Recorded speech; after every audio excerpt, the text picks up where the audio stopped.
Assalamualaikum warahmatullahi wabarakatuh. Yang terhormat Ibu Dr. Cucun Suningsih, SPD MPD, dan rekan-rekan sekalian. Sebelumnya, perkenalkan kami dari kelompok 2 yang akan memaparkan materi tentang pendekatan sistem dalam pendidikan. Baik, sebelum ke materi, izinkan saya memperkenalkan anggota kelompok terlebih dahulu. Kami beranggota 4 orang. Yang pertama, Ernawati, saya sendiri dengan NIM 2402237. Yang kedua, Fitri Maryani dengan NIM 2402182. Yang ketiga, Silma Maula Ismaini dengan NIM 2402342. Yang terakhir ada Sophia Sri Maharani Bunda dengan NIM 2406857. Baik, langsung saja ke materi yang pertama, yaitu pengertian sistem pendidikan. Pengertian sistem pendidikan. Sistem berasal dari bahasa Latin yaitu sistema dan bahasa Yunani yaitu sustema, yaitu suatu kesatuan yang terdiri dari beberapa komponen atau elemen yang dihubungkan bersama untuk memudahkan aliran informasi, materi, atau energi. Adapun pengertian menurut beberapa ahli. Yang pertama, menurut Ludwig von Bartalanffy, sistem adalah seperangkat unsur atau elemen yang saling terikat dalam suatu antarelasi di antara unsur-unsur tersebut dengan lingkungan. Lalu yang kedua, menurut Anatol Raporot, mengartikan sistem itu sebagai suatu kumpulan dari kesatuan dan perangkat hubungan antara suatu sama lain. Sementara menurut L. Ashcroft mengartikan sistem sebagai suatu kesatuan secara konseptual atau fisik yang terdiri dari bagian-bagian dalam keadaan saling tergantung satu sama lain. Komponen sistem pendidikan.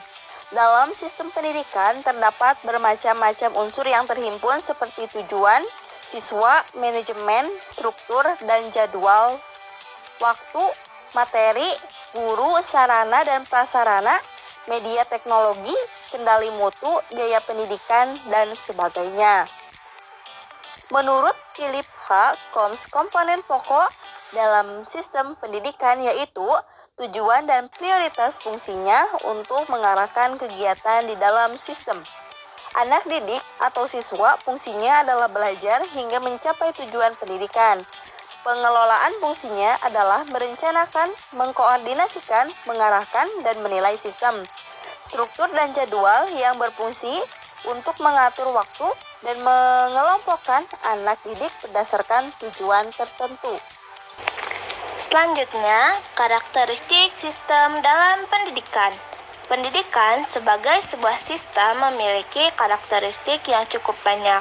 Secara umum, sebuah sistem memiliki karakteristik sebagai berikut, yaitu yang pertama, setiap sistem memiliki tujuan.